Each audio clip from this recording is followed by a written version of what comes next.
በቃ ምንም 666 ነው መሆነው ፈጣሪ ካልፈረደልኝ ልጆቼን እንደዚህ ተናግረው ሰይጣንን ማምለክ ጀምራለሁ። ልጆቼን እንደዚህ ተናግረው ፈጣሪ ሲፈጠረውን ልጅ ማይሰማ ደንቆሮ ማይ የሰው ልጅ ክፉ ነው።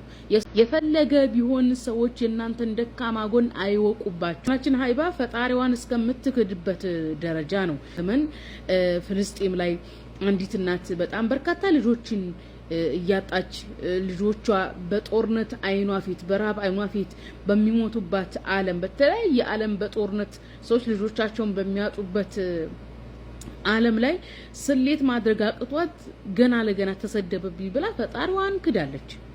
ምን ያህል ግን በዚህ ደረጃ ደንቆሮና መሃይም ነው የመጨረሻ የነፈጫችሁ መሆናችሁን የሚያሳየው ማለት ነው። የህፃን ልጅ ፎቶ ለጥፋችሁ እናቲቱ አልበቃችሁ ብሎ የህፃን ልጅ ፎቶ ለጥፋችሁ ይሄ ደንቆሮ ልጅሽ ይሄ የማይሰማ ልጅሽ ይርጧት እናንተ ነገጧት ምን አይነት ልጅ እንደሚሰጥሽ አውቀሽ ነው ያንዴንዲሽ ባንቺ ባይደርስ ነብዩ መሐመድን በጣም እስከዛሬ ድረስ የሚሰጡት ነገር ማይገባቸውን ስም ሰጥቻቸዋለሁ።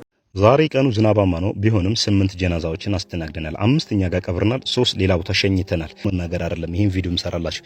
ምናልባት በዚህ ሙስሊምና ባይደው ሰው ቢሰጥሽ ይነጥቁሽ ነበር። ተስፋ አትቁረጡ፣ ያልፋል በሉ፣ ታገሱ። አንገታችሁን ደፋ አድርጋችሁ ቀን እስከሚያልፍ ከዚች ኮፍ አይብስም ያላችሁበት ችግር فمن شرح الله صدره للإسلام فهو على نور من ربه. اهلا وسهلا ومرحبا. السلام عليكم ورحمه الله وبركاته. سلام ودنا የተከበራችሁ አለክታቶች ባላችሁበት ያላህ ሰላም እዝነት ተረዲት ቸሮን ተለሻላህ ዛሬም ከመገን የተመለከታችሁት አነጋጋሪ ተወደደ የተመረጡ እንደም ደግሞ እስላማዊ ቪዲዮ አለ ኢንሻአላህ። እነዚህን ቪዲዮዎች በጋራ እንመለከታለን። እጅግ የሚያሳዝኑ የሚያሳፍሩም ነገር አሉ። ከመግቢያው እንደተመለከታችሁት እሱን ቪዲዮዎች እንመለከታለን ኢንሻአላህ። ለከናንተ የሚጠበቀው ለቻናል አዲስ ከሆነ ሰብስክራይብ በማድረግ ነበር። ቻናሉንም ላይክ እያደረጋችሁ ሐሳብና አስተያየታችሁን ይስጣችሁ። እስከ ፕሮግራማችን ፍጻሜ አብራችሁን ቆዩ ኢንሻአላህ። አልነግራችሁም እንደተለመደው ለእስላማዊ ቻናል ላይክ መስለም ላይክ አድርጉላችሁ። እንዲሁም ደግሞ ኮሜንት ላይ በጣም ምትበጠብጡኛላችሁ። ምንድነው የሀገራችሁን ባንዲራ አታውቁም እንዲያጀማ የሚኒሊክ ባንዲራ ምናምን ይሄን የሚያስጠላኝ ምናምን ምትሉኝ የሀገራችን ባንዲራ ኢትዮጵያ ነው። ይሄ ኢትዮጵያ ባንዲራ ነው። ኮከብ እኮ አለው። ሃይ ምን አስባችሁ ነው? እና ኢንሻአላህ ለማንኛውም አሳይቻችኋለሁ በግልጽ ማለት ነው። ከዚህ በኋላ ጠይቁኝም ብዬ ተስፋ አድርጋለሁ። አላብዛባችሁ፣ ቀጥታ ወደ ቪዲዮ አለፍኩላችሁ። ተስፋ አትቁረጡ። እስኪ ይሄን ቪዲዮ በጋራ እንመልከት። ተስፋ አትቁረጡ፣ ያልፋል በሉ፣ ታገሱ። አንገታችሁን ደፋ አድርጋችሁ ቀን እስከሚያልፍ ከዚች ኮፍ አይብስም ያላችሁበት ችግር አበቃልን ከዚህ በኋላ ብላችሁ ተስፋ አትቁረጡ። ይቾፋሁን ብትፈራገጥ ኖሮ ድመቲቱ ኢቭን አጠገቧ እንኳን ቁጭ ብላ እንደሞተ ጸጥ ብላ ተኛች። ልክ ድመቲቱ አበቃላት ብላ ስትንቀሳቀስ እሷ ብድግ ብላ በረራች። ታገሱ፣ ያልፋል፣ የማያልፍ ቀን የለም። ከዚች ኮፍ መቼም የከፋ ነገር አያጋጥማችሁ። ያ ጀማዓ እቺ ወፍ ወላሂ ለብዙዎቻችን ትምህርት ሆናለች። ማሻአላህ። እና በህይወታችን ተስፋ መቁረጥ እንደሌለብን የሚገርም የሚያሳያ ቪዲዮ ነው። ብዙ ችግር ይከሰታሉ፣ ግን ከችግር በኋላ ምቾት ድሎት እንዳለን ጭምር በቪዲዮም ተመልክተናል። ከዚች ወፍ በበለጠ ችግር ውስጥ እንገባለን ብዬ አላስብም። ከገባንም ደግሞ ከአንድ አላህ ተስፋ አይቆረጥም። እንደተማሩበት ተስፋ አድርጋለሁ። ወደ ለኛ ብደልፍኩላችሁ። ዛሬ ቀኑ ዝናባማ ነው። ቢሆንም 8 ጀናዛዎችን አስተናግደናል። 5ኛ ጋር ቀብረናል። 3 ሌላ ቦታ ሸኝተናል። ምናልባት ዛሬ ለቀብር የመጣችሁ ሰዎችን እንዴት ጨመላልቀን እንደነበር ትረዱኛላችሁ። አሊያም ይሄን ቪዲዮ የምታዩ ሰዎች ካለባበሴ ትረዱታላችሁ ብዬ አስባለሁ። ይሄን ለመናገር አይደለም ይሄን ቪዲዮ እንሰራላችሁ። ምናልባት በዚህ ቪዲዮ የማስተላልፈው መልእክት እስከ መጨረሻ ስሙትና አስተማሪ ነው፣ ጠቃሚ ነው ብላችሁ ካሰባችሁ ሼር፣ ኮፒ ሊንክ፣ ሪፖስት እንድታደርጉት በትህትና ጠይቃለሁ። ሰሞኑ አንድ አባት አላህ ይዘንላቸው ሞተው እኛ ጋር ጀናዛቸው ይዘው መጥተው ነበር። ጀናዛውም ያመጡት ከዙህር በፊት ነበርና ቀብሩ ሳይደርስ ነበር። ጀናዛ ያመጡ ሰዎች እንዴት እስካሁን ቀብሩ አልደረሰም? ለምን አልደረሰም? በጣም ብዙ ተጨቃጨቁ። ብዙዎቹ መጡና የሚከፈለው ነገር እንክፈል፣ የሚቆፈርም ከሆነ እንቆፍር፣ የቱ ጋር ነው የሚከፈለው? እኔ ነኝ የሚከፈለው በሚል ጭቅጭቅ ግጭት አነሱ። እንደምንም ብለን ብቻ ታግሰን ቀብሩንም አድርሰን ቀበርናቸው። ከቀበርናቸው በኋላ አንድ ሰው ለማስቀበር ከመጡ ሰዎች ገንጠል አረኩኝና እኚህ አባት ምን ሆነው የሞቱት ቢስጠይቀው ከገጠር በእንግድነት ነበረ የመጡት።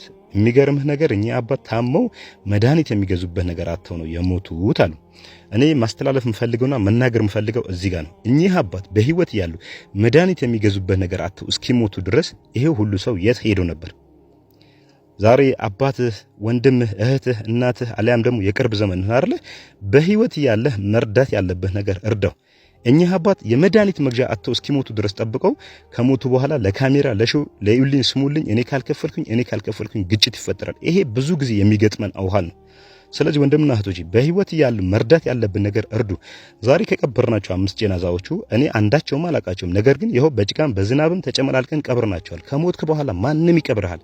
ማንም መንገደኛም ይቀብርሃል። የማያቀህም የማታቀውም ይቀብርሃል። ስለዚህ እነዚህ ሰዎች በህይወት ያሉ ችግራቸው ቀበሩላቸው። ሲሞቱ አትድረሱ፣ ችግር የለም ያለው አካል ይቀብራቸዋል። ሰላም አለይኩም ወራህመቱላሂ ወበረካቱ። ቪዲዮ አስተማሪ ነው ካላችሁ ቤቱን ፎሎ ማድረግ እንዳትረሱ። ወላሂ ለብዙዎቻችን ትምህርት ነው ብዬ አስባለሁ። ስለዚህ እንግዲህ በህይወት እያለን እንረዳዳ፣ በህይወት እያለን እንደጋገፍ ለማለት ያስተላለፈው ወንድማችን ነው ማለት ነው። የሞቱትን አላህ ይዘንላቸው፣ አላህ በጀነት ያበሰራቸው። ነገር ግን ከሞተ በኋላ ሱብሃንአላህ እንደዛ ሲጣደፉ ነበር። ተመልከታችሁ፣ ጸብ ድረስ ለመዳረስ ማለት ነው። ነገር ግን መድኃኒት መግዣ አጥቶ የሰው ሞተ። ኢና ሊላሂ ወኢና ኢለይሂ ራጂዑን። የሆነ ገንዘብ ሰው ጠይቆን ያን ሰው እያለን ከልክለ ነው ልክ ከሞተ በኋላ ድንገት ቢሞት ወይኔ ሰጥቼው ነበር። ሱብሃንአላህ። ይሄን እንደዚህ አይነት ጸጸት ከምንጸጸት ሰዎች መካከል ያድርገን። ሁላችንም እያለን እንረዳዳ ለማለት እወዳለሁ። ኢንሻአላህ ይሄንን ቪዲዮ ያመጣሁት ብዙዎቻችን እንማርበታለን ብዬ ስላሰብኩኝ ነው። ወደ ሌላኛው ቪዲዮ አልፍኩላችሁ። ያ ጀማ ከሀቢባ ጋር ተያይዞ የተለያዩ ቪዲዮዎችን እንመለከታለን። በትዕግስት ተመልከቱ። እጅግ ብዙዎችን ያሳዘነ ብዙዎችን ያስደነገጠ ተግባርም ተናግራለች ማለት ነው። ሱብሃንአላህ ወላሂ በጣም ነው የሚያሳዝን። አላህ ይጠብቀን፣ መጨረሻችን ያሳምርን። በጋራ እንመልከት። በቃ ምንም 666 ነው መሆነው ፈጣሪ ካልፈረደልኝ። ልጆቼን እንደዚህ ተናግረው ሰይጣንን ማምለክ ጀምራለሁ። ልጆቼን እንደዚህ ተናግረው ፈጣሪ እሱ የፈጠረውን ልጅ ማይሰማ ደንቆሮ መሀል ይረገጣል። በአላህ በእናትሽ በቃ ማይክሙት በቃ ለፈጣሪ እሱ ፍርዱን ካልፈረደ ማለት ነው። ፈጣሪ የሚባል ነገር የለም ከዚህ በኋላ እኔ ሰይጣን አምላኪ ነው መሆኑ።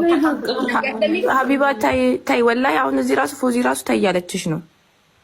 ጠብቃለሁ ፍርዱን ከሱ በቃ ለአላህ ከሰጠሽ ለአላህ ሰጠሽ መተው ነው። ምን ሆነሽ ነው ሀቡ እንዴ? እኛ ለአንቺ መንገር አለብን እንጂ አንቺ ስንት ነገር የምትነግሪኝ ሴትዮ። ኧረ ተይ እንጂ እንዴ! እኔ ሰው እኮ ነኝ፣ የሰው ልጅ እኮ ነኝ እኔ። ስለዚህ ለአላህ ከተውሽ ይኸውልሽ ማሬ ይኸውልሽ አንቺ ባላ ዝም የሚለው እኔ ያጀማ እጅግ የሚያስደነግጥ ነገር ነው እየሰማን ያለ ነው ማለት ነው። የደረሰባት ነገር በጣም ከባድ ነው። እሱን አያይዞ ወንድማችን ሀሳብ ሰጥቶበታል። በጋራ እንመለከታለን። ነገር ግን ይህንን ፎቶ ተመልከቱልኝ። ግንባሯ ላይ ያለው ሱብሃንአላህ መስቀልም ጭምር እንዲሁም ደግሞ ስዕልም አለ። ሙስሊም ነኝ ትላለች። ብቻ የሚያሳዝን ነገር ነው። እስኪ አንድ ቪዲዮ እንመልከት። ምንድነው የደረሰባት? ልጇን ነው የተሳደቡት ማለት ነው። በደካማ ጎኗ መተውባት። ነገር ግን እንደዚህ አይነት ተግባር መንፈጽም ሰዎች ነገኛም ልጆች እንወልዳለን። በጋራ እንመልከት። ምን ያህል ግን በዚህ ደረጃ ደንቆሮና መሀይም ነው የመጨረሻ የነፈጫችሁ መሆናችሁን የሚያሳየው ማለት ነው። የህፃን ልጅ ፎቶ ለጥፋችሁ እናቲቱ አልበቃችሁ ብሎ የህፃን ልጅ ፎቶ ለጥፋችሁ ይሄ ደንቆሮ ልጅሽ ይሄ የማይሰማ ልጅሽ ይረገጣል ማለት። ከናንተ በላይ የተዋረደና የረከሰ ደንቆሮ መሀይም የለም። ከናንተ በላይ ደንቆሮ መሀይም የለም። እርካሽ ማለት ነው። ማንም ሰው ጎሎ መፈጠር የሚፈልግ የለም። አንተ ነገጧት እናንተ ነገጧት ምን አይነት ልጅ እንደሚሰጥሽ አውቀሽ ነው እያንዳንድሽ ባንቺ ባይደርስ በልጅ ልጅሽ ይሰጥሻል።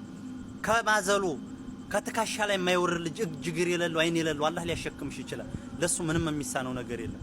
ብትሳደቡ ህፃን ልጅና ልጅ አይሰደብም በጭራሽ። ቤተሰብ አይሰደብም። ራሷ እንደፈለጋችሁ አድርጉ፣ ግን ህፃን ላይ አይሰደብም። ደንቆሮ መሆንም ፈልጎ ነው የደነቆረው። ቢደነቁርስ አንዲ ሰው ቆማጣ ሆኖ መወለድ ፈልጎ ነው ወይንስ አይነ በሲር ሆኖ መወለድ ፈልጎ ነው? ምን ማለት ነው ግን? ነገጧት አንተ ወልጄ ጨርሻለሁ ብትል ነገጧት ልጅህ ምን አይነት ልጅ እንደሚወልድ ታውቃለህ? እባካችሁ ግን እንደዚህ አይነት ስራ የምትሰሩ የመጨረሻ የረከሳችሁ ሰዎች ብታቆሙ ይሻላል። ደግሞ ከሷ አጠገብ አትደርሱም። ብዙ ሰዎችን ከጇ ገንዘብ አውጥታ ባሰጥ ብዙ ሰዎችን አሳክማ ዲናለች። ይሄ ለሷ በቂዋ ነው። እናንተ ግን የመጨረሻ እርካሾች ናችሁ። አበሻ ማለት ምስጋና የማያውቅ ይሉንታ የሌለው እንዲሆነ እያሳያችሁ ነው። የወረዳችሁ ናችሁ የመጨረሻ። ያ ጀማ ልካችን ተነግረናል ብዬ አስባለሁ። አብዛኞቻችን እዚህ ሳቤ ውስጥ ነው ያለን። አላህን ልንፈራ ይገባል። ሰውን የምናሸማቅቅ ሰዎች አላህ የፈጠረውን ነገር አምነን ወደን ነው የምንቀበለው። እሷ ራሱ ተቀብላለች። አይደለም እናንተ አይደለም እኛ ቀርቶ ማለት ነው። እናት የሆነችው እሷ ራሱ ተቀብላለች። ነገር ግን ወደ ሀቢባ ስመጣ ማለት ነው ሀቢባ ከአላህ ምንም የሚጎልበት ነገር የለም። አንቺ ሰይጣን አምላኪ ሆንሽ፣ አንቺ ምን ሆንሽ፣ ኦርቶዶክስ ሆንሽ፣ ምን ሆንሽ፣ እዚህ ጋር ያለው ምልክት ያ ራሱ ከእምነትሽ እንደሚያወጣ የተናገርሽው ቃላት ከእምነትሽ እንደሚያወጣ ምን ያክል ታውቂያለሽ? ስንቶቻችን ይህን ተግባር የምናውቀው? እምነታችን ጠንቅቀን ባለማወቃችን ብዙ መስዋዕትነት፣ ብዙ ከእምነታችን እንድንርቅ የሚያደርገን ነገራቶች አሉ። ዛሬን ሳይሆን ነገን በማሰብ ነው ሙስሊም ማህበረሰቡ ወንድሞችሽ እህቶችሽ ምንም የሚመለከታቸው ጉዳይ የለም። አንቺ ገባሽ አልገባሽ እነሱ ላይ ምንም ተጽዕኖ የሚያመጣው ነገር የለም። ብትጠቅሚ ለራስሽ ብትጎጂ ራስሽን። የእሷ ይበቃል ብሏል ወንድሜ ማለት ነው። በብዙ ነገራቶችን ሰውን ለማሸማቀቅ የምንሞክር በቤተሰብ በልጆች በተለያዩ እንግዲህ ነገራቶችን ሰውን ለማሸማቀቅ ሰውን ለማዋረድ የምንሞክር ሰዎች ወላሂ አላህ በዙ በዱንያ የኛን ውርደት ያሳየናል። ስለዚህ ነገ የኛ ልጆች ምን እንደሚሆኑ አናውቅም። ምንናገራቸው ነገራቶች ጥንቃቄ ልናደርግለት ይገባል። ሁላችንም አላህን እንፍራ ለማለት እወዳለሁ። ደካማ ጎናችሁን ሰው አይወቀባችሁ ትላለች እህቴ ያስተላለፈችው መሲያለች። በጋራ እንመልከት። ሰላም አለይኩም ወራህመቱላሂ ወበረካቱ። እንዴት ቆያችሁ? የሰው ልጅ የፈለገ ጠንካራ ነኝ ቢል የፈለገ ሰው አይበግረኝም አያስቆመኝ ቢል ዞሮ ዞሮ አንዲትን ብትሆን ደካማ ጎን አለችው። በዛች በደካማ ጎኑ በመግባት መጥፎ ሰዎች ይሰብሩታል፣ ስብርብሩ ነው የሚያወጡት። የሰው ልጅ ክፉ ነው። የሰው ልጅ በተለይ ይበልጠኛል፣ በተለይም ደካማ ጎኑ ምንድነው ብሎ የሚፈልግ በተለይ እንዴት አድርጌ ልስበረው፣ እንዴት አድርጌ ላስቁመው ብሎ ይፈልጋል። ፈልጎ ደካማ ጎን ካገኘባችሁ ያችን ደካማ ጎናችሁን በመያዝ ነው የሚሰብራችሁ። የፈለገ ቢሆን ሰዎች የእናንተን ደካማ ጎን አይወቁባችሁ። ደካማ ጎናችሁን ካወቁባችሁ ያችን ደካማ ጎናችሁን ይዘው ነው የሚሰባብሯችሁ። ወገናችን ሀይባ ፈጣሪዋን እስከምትክድበት ደረጃ ነው እንግዲህ ያሳየኝ፣ ስልጣኑን ያሳየኝ፣ ይፍረደኝ፣ ልጄን ሰደቡብኝ ስትል የነበረው በጣም ስሜታዊ ሆና ስሌታዊነት ጎድሏት ማለት ነው። በተለይ በዚህ ዘመን ፍልስጤም ላይ አንዲት እናት በጣም በርካታ ልጆችን እያጣች ልጆቿ በጦርነት አይኗ ፊት በራብ አይኗ ፊት በሚሞቱባት ዓለም በተለያየ ዓለም በጦርነት ሰዎች ልጆቻቸውን በሚያጡበት ዓለም ላይ ስሌት ማድረግ አቅቷት ገና ለገና ተሰደበብኝ ብላ ፈጣሪዋን ክዳለች። አስባችሁታል? ስሜታዊነት፣ ደካማ ጎንነት ለሰው አሳልፎ እንደሚሰጥ የፈለገ ቢሆን ደካማ ጎናችሁን ሰው አይወቅባችሁ።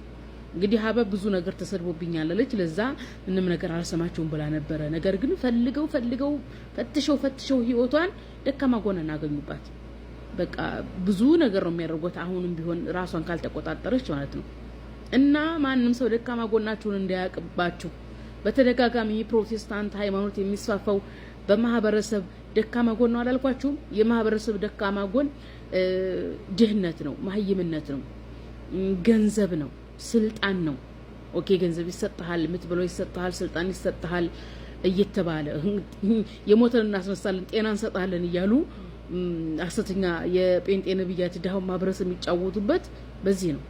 እያንዳንዱ ሰው የራሱ ደካማ ጎን አለበት። ደካማ ጎናችሁን የሰው ልጅ አይወቅባችሁ። የሰው ልጅ እጅግ ክፉ ስለሆነ የሚገርም መልእክት አስተላለፈንላለች እህታችን መሲ ማለት ነው። በጣም ነው ራሴንም እንድመለከት ነው ያደረገኝ። ብዙዎቻችን ስሜታዊ ሆነ የምናደርጋቸው ነገራቶች በጣም ዋጋ ያስከፍሉናል። እኛን ብቻ ሳይሆን ሌሎችንም መመልከት አስፈላጊ ነው። ወንድሞቻችን ሱብሃንአላህ ለምሳሌ ፍልስጤምን ተናግራለች።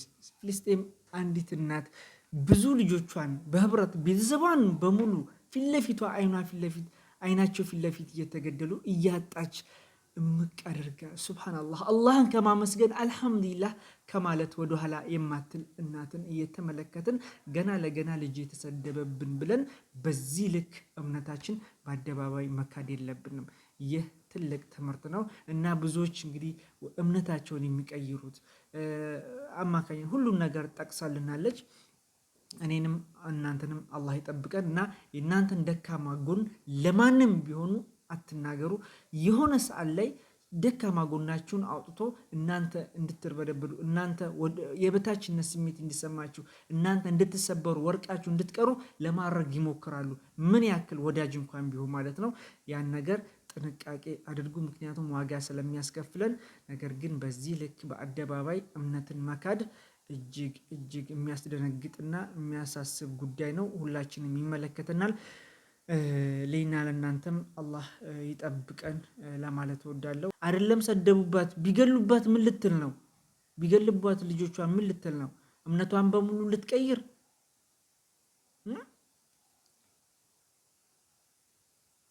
ለእናንተ ትቻለሁ። ሀሳብ ስጡበት። ወደ ሌላኛው እስልምና ባይደዊ ሰው ቢሰጥሽ ይነጥቁሽ ነበር በጣም። አንቺ አሁን ኢክራምን እስልምናውን ቢሰጡሽ ይነጥቁሻል። አላህ ነው የሚሰጠው አልሐምዱሊላህ እንጂ ሰው የሚሰጥ ቢሆን ይነጥቀን ነበር። ብቻ ግን በዚህ አጋጣሚ በቃ መናገር የምፈልገው ጥንካሬ ባትሆናቸውም ፈተና አትሆኑባቸው። ለሂዳያ ሰበብ ሁኑ እንጂ ለሌላ ነገር ሰበብ ባትሆኑ ደስ ይለኛል። እና በቃ ምለው ነገር ይሄንን ነው። ለሙስሊሞች ጥብቅ ማስጠንቀቂያ በይው፣ መልእክት በይው። አላህ እና ረሱል ብዙ መስዋዕትነት የከፈሉበትን እስልምና እነሱ ጋር እኮ ማለት ነው ፊልሙ ላይ ነው ያየሁትና ካሊድ ኢብኑ ወሊድ እንደዛ ጨፍጭፏቸው እነሱ ጋር ግን ሲገባ የተቀበሉበት መንገድ በጣም ነበር ደስ የሚለው። ስቀው ፈገግ ብለው ነው የሚቀበሉት።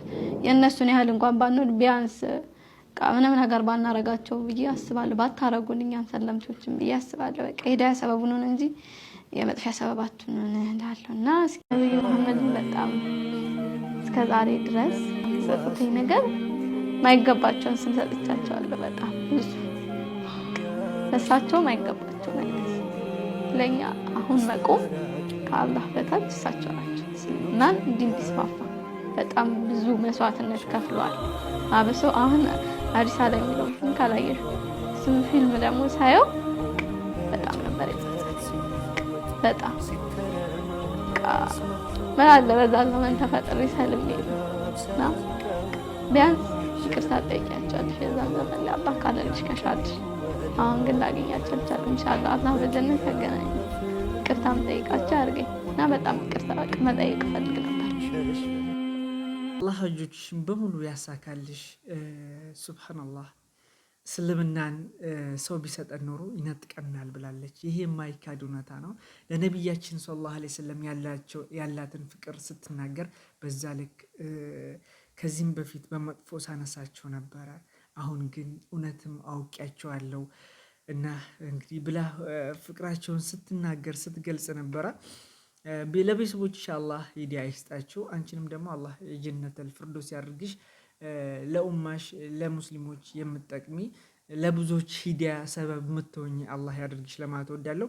በጣም ሰለምቴዎች በጣም ጀግኖች ናቸው። ወላሂ ምን ያክል ጽናታቸው እኛ ሙስሊሞች ራሱ ይህን ያክል ለነሱ ጽናት አለን ወይ? ለእምነታችን ምን እያደረግን ነው የሚለውን ጥያቄ ምልክት ይሆንብኝ። ምን ብላ እንዳስተላለፈች ታውቃላችሁ? የሰለምቴዎች ወግ ጥንካሬ ባንሆናቸው እንኳን የፈተናቸው ሰበብ ባንሆን የሚል መልእክት ነው። ኢንሻአላህ ለሁላችንም እንደጠቀምንበት ተስፋ አድርጋለሁ። ስለዚህ ባለን ቅጽበት መልካም ነገር ለማዋል እንሞክር። ባለን ቅጽበት እምነታችን ላይ ጠንካራ እንሁን እንላለን። ኢንሻአላህ የዛሬ ቪዲዮአችን ይሄ ይመስል ነበር። አብራችሁ ስለቆያችሁ ከልብ አመሰግናለሁ። ወሰላሙ አለይኩም ወራህመቱላሂ ወበረካቱ። መልካም